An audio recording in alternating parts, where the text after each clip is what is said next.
houve um outro entendimento, segundo a qual as Forças Armadas deviam ser constituídas por 30 mil homens, 15 mil da RNAM e 15 mil da Frelimo.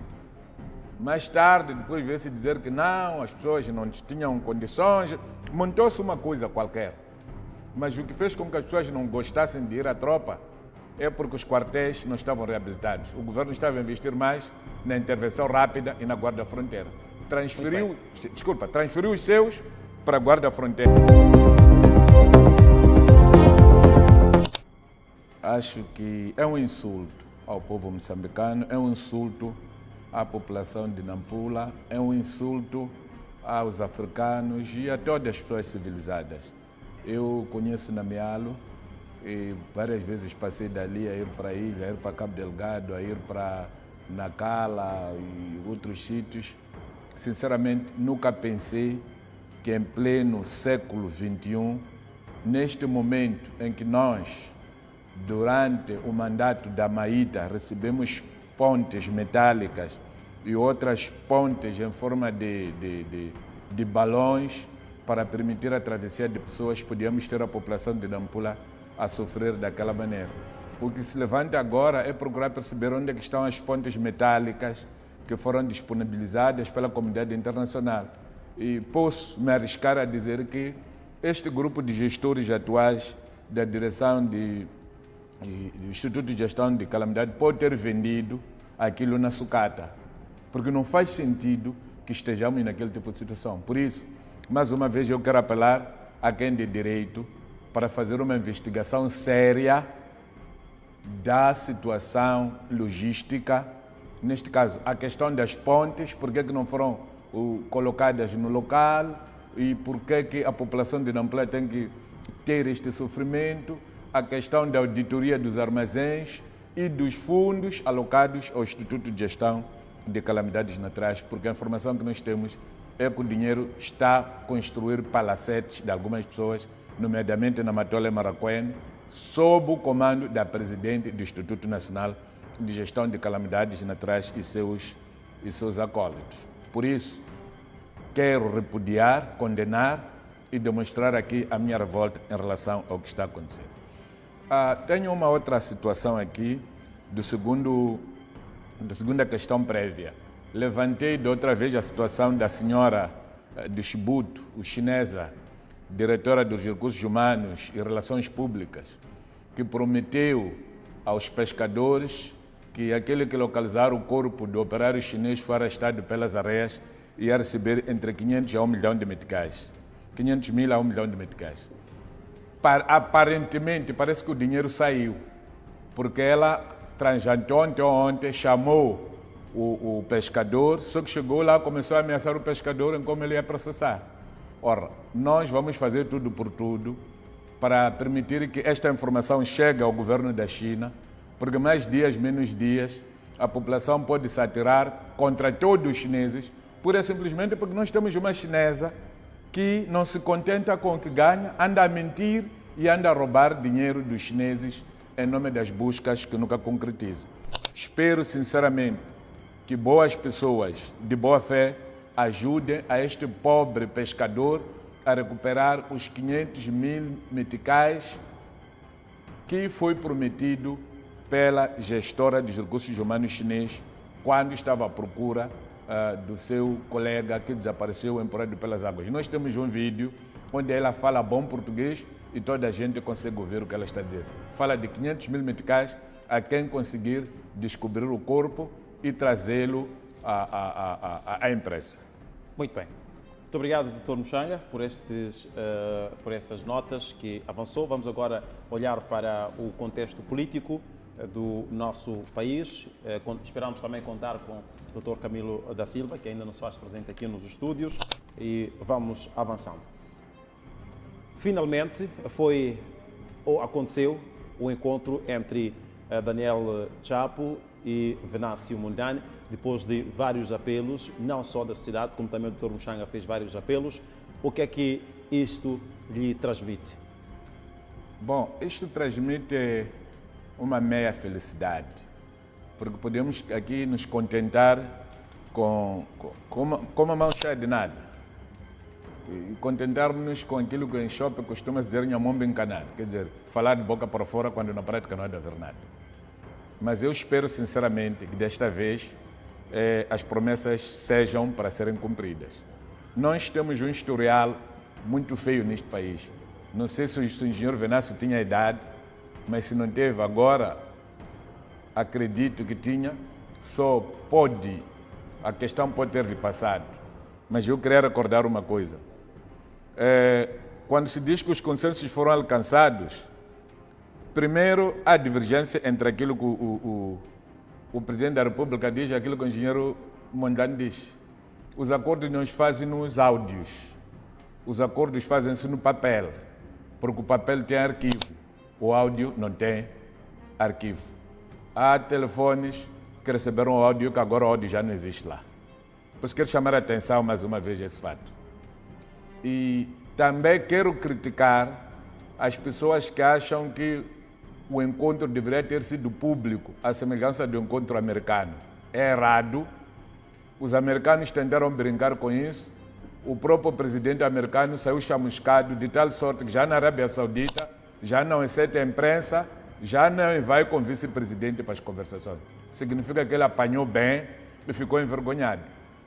Costuma-se dizer em Xangana que o gado não dá parte em público. Seja ele gado caprino, suíno, ovino, bovino, quando quer dar parte, ainda que seja no curral, tem que encontrar um espaço próprio onde há segredo. Portanto, está de parabéns, apesar do encontro ter sido à noite, quando as pessoas não são maziones, porque os maziones são os únicos que nos habituaram a rezar à noite, mas o importante é que a coisa começou. Esperamos que tenha começado para chegar. Agora, quanto aos consensos, precisamos de ver os consensos detalhados no papel para podermos ir à interpretação na letra e no espírito, tendo em conta o que nós já passamos. Digo isto porque em Roma houve entendimentos sobre a polícia e o CIS. Quando se voltou para Moçambique, a interpretação que veio fazer já não foi essa. A RENAM só tinha direito de integrar os seus no exército, polícia e o CIS, não. Essa foi a interpretação que o presidente Joaquim Chissano veio dar. Mas em Roma não era isso que estava subjacente. Em Maputo, no clube militar, houve um outro entendimento sobre a administração das zonas governadas pela RENAM durante a guerra. Eu tive a oportunidade de ser o protocolo desse acordo.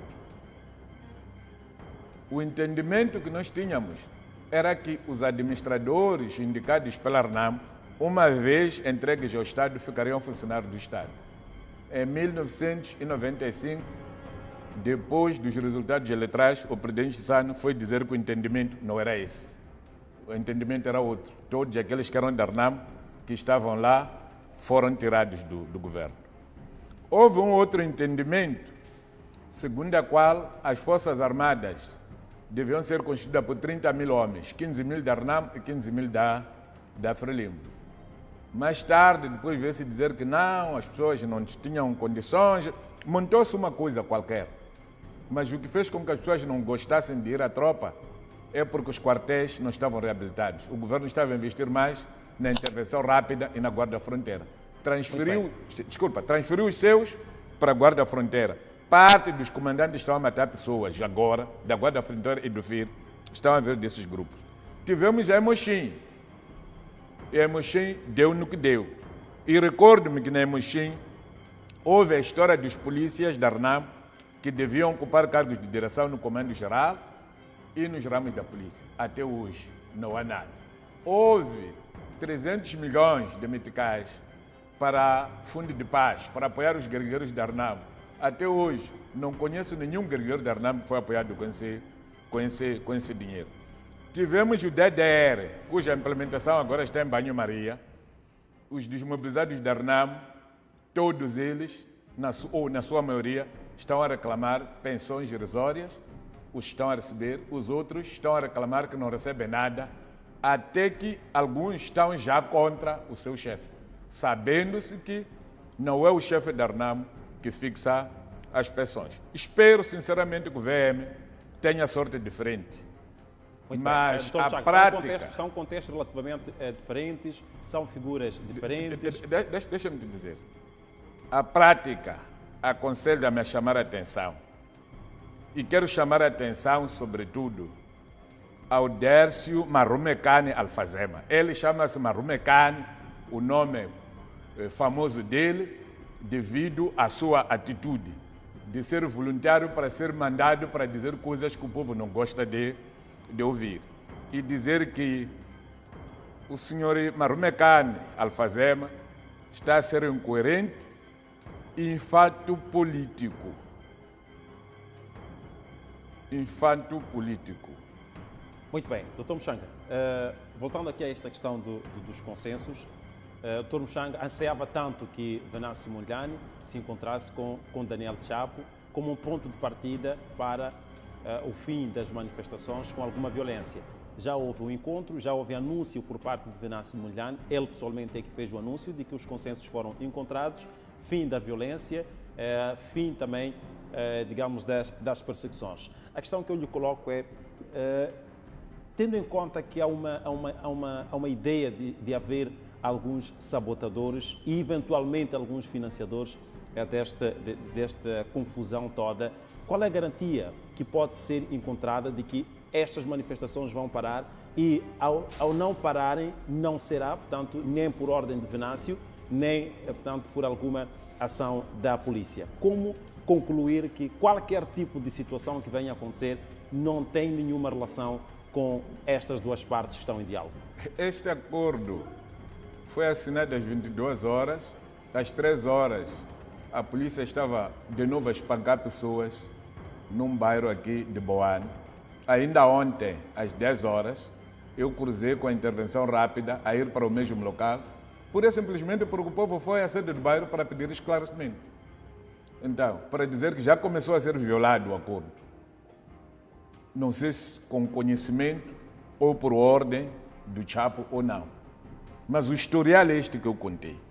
Sendo Chapo presidente da Frelimo, tendo sido Chissano presidente da Frelimo, que nos deixou andar nisto tudo que eu disse, Guebuza, presidente da Frelimo, que nos deixou andar nisto que eu disse, o Nhus, presidente da Frelimo, que nos deixou andar nisto que eu disse, eu espero para ver. Gostei, houve o primeiro passo, mas prefiro esperar para ver. Agora, quero ser Tomás da Bíblia. Agora, há uma situação aqui que está a emocionar muito o engenheiro Venâncio. Mas só que o engenheiro Venâncio tem que saber uma coisa. Ele fez decretos. E ele tem que recordar que administrativamente o decreto é anulado por outro decreto. O decreto não se anula com vídeo, com áudio, não. O decreto, um ato administrativo, tem de ser respeitado. Agora, ele tem que se preparar para anular parte dos decretos que ele fez para poder chegar a este consenso.